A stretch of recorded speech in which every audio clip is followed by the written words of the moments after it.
आज हम अपना करने वाले हैं एक्सपीरियंस शेयर कि भैया यहाँ कितना खर्चा आ जाता है मंथली, यहाँ रेंट कितना होता है, फूड का खाने का खर्चा कितना आ जाता है, ग्रोसरी का सामान कितने का आ जाता है, ट्रांसपोर्ट कितने का आ जाता है, इंटरनेट तक का बिल आता है और गैस जाता है, इलेक्ट्रिसिटी का कितना खर्चा आ जाता है, और यदि आप घूम रहे हो मतलब इंटरटेनमेंट के लिए आपको बेसिकली कितना खर्चा आ जाता है मंथली। तो आज हम इसी सब टॉपिक पर बात करने वाले हैं।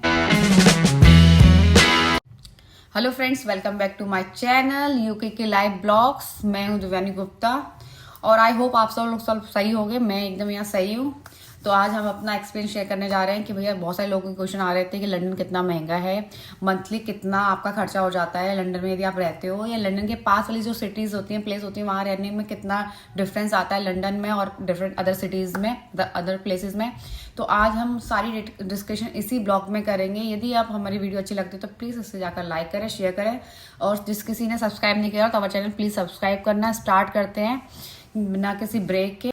और पहले तो आता है आपका रेंट कितना आता है। यदि आप सिंगल आ रहे हो ना तो उसका रेंट कितना आता है। यदि आप लंदन में रह रहे हो तो आपका 700 पाउंड से लेकर 1200 पाउंड के बीच में आ जाएगा। मतलब इंडियन के हिसाब से, इंडियन करेंसी के हिसाब से 70,000 के लेकर 1,20,000 तक का आपका घर अच्छा मिल सकता है लंदन में आपको।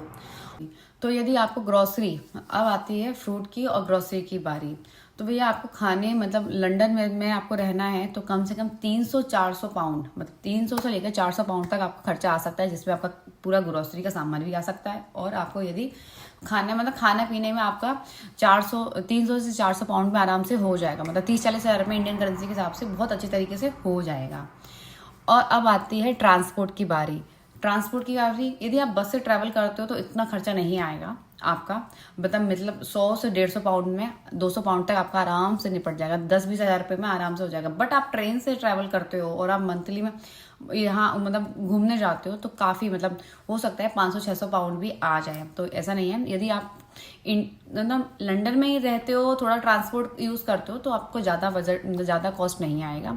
हाँ, यदि आप ट्रेन से ट्रैवल करते हो तो कहीं हमारा तो 300-400 पाउंड में आप अच्छे से यहाँ ट्रांसपोर्ट से ट्रैवल कर सकते हो, जिसमें ट्रेन, बस एंड कैब सारी चीज़ें इंक्लूड हो जाएंगी। अब आती है इंटरनेट की बारी और मोबाइल का खर्चा भी, क्योंकि इंडिया में मोबाइल का पैकेज डलवा लिया आपने, जैसे अपने जियो का है इंडिया में, ज़्यादातर वो लोग जियो यूज़ करते हैं, एयरटेल भी करते हैं, बट काफ़ी लोग जियो यूज़ करते हैं। तो वो कैसे कुछ 700 या 800 रुपये का है ना रिचार्ज कर लिया, वो कुछ 82 डेज़ या 84 डेज़ चलता है, मतलब एटलीस्ट 3 मंथ्स के आसपास चलता है। बट यहाँ ऐसा नहीं है। यहाँ आपको अपने 1 मंथ मतलब आपको है ना, जैसे आपने 1 तारीख को उसको रिचार्ज कराया तो आपको मिनिमम 5 पाउंड से लेकर 10 पाउंड तक लाना ही पड़ेगा, जिसमें आपको इंटरनेट बहुत कम मिलता है। आपको यदि 5 पाउंड का कराते हैं तो आपका 5 GB डेटा ही मिलेगा। ये बहुत महंगा पड़ता है। यदि आपको थोड़ा सा अपग्रेड करना है तो आप 10 पाउंड में करा सकते हो, जिसमें 10 GB डेटा मिल। तो वो डिपेंड करता है कि आपको बाहर, वैसे तो यहाँ यूके में मोस्टली घरों में नहीं, सभी घरों में इंटरनेट की सुविधा रहती है, जिसमें आप अपना 10 पाउंड या 20 पाउंड का रिचार्ज करा सकते हो मंथली। बट या 40 पाउंड के आसपास आपका इंटरनेट का और मोबाइल का खर्चा आ जाएगा यूके में। तो मतलब आपको 3 से 4 हज़ार के बीच में आपको इंटरनेट और मोबाइल का खर्चा आ जाता है इंडियन करेंसी के हिसाब से। अब बारी आती है आपकी इलेक्ट्रिसिटी एंड गैस की।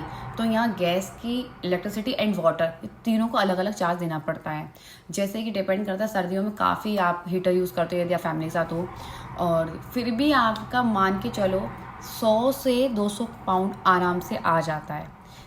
यदि आप सिंगल आ रहे हो तो इतना नहीं आएगा, तो फिर आपका एटलीस्ट 100 और 150 पाउंड के आसपास हो जाएगा। बट यदि आप फैमिली के साथ आ रहे हो ना तो आपको थोड़ा सा बढ़ जाएगा, क्योंकि बच्चों के साथ हीटर लगता ही है। तो जब आप सिंगल आ रहे हो तो आपको मतलब 100 से 150 की पाउंड के आसपास आ जाएगा, मतलब 10,000 के पीछे 15,000 के बीच में इंडियन करेंसी के हिसाब से यहाँ आपका बिल आ जाएगा गैस, इलेक्ट्रिसिटी एंड वाटर का। अब बारी आती है एंटरटेनमेंट की, जैसे कि आपको मूवी जानी है, हाँ, अपने फ्रेंड्स के साथ डिनर पे जाना है, लंच पे जाना है, या आपको अकेले ही जाना है, तो उसमें भी काफ़ी खर्चा आ जाता है। मतलब आपको मंथली पड़ जाता है 15 से 20 हज़ार के आसपास इंडियन करेंसी के हिसाब से। मतलब 100 पाउंड से 200 पाउंड तक आपका मिनिमम आ जाता है, आप बहुत कम करते हो तो बेसिकली।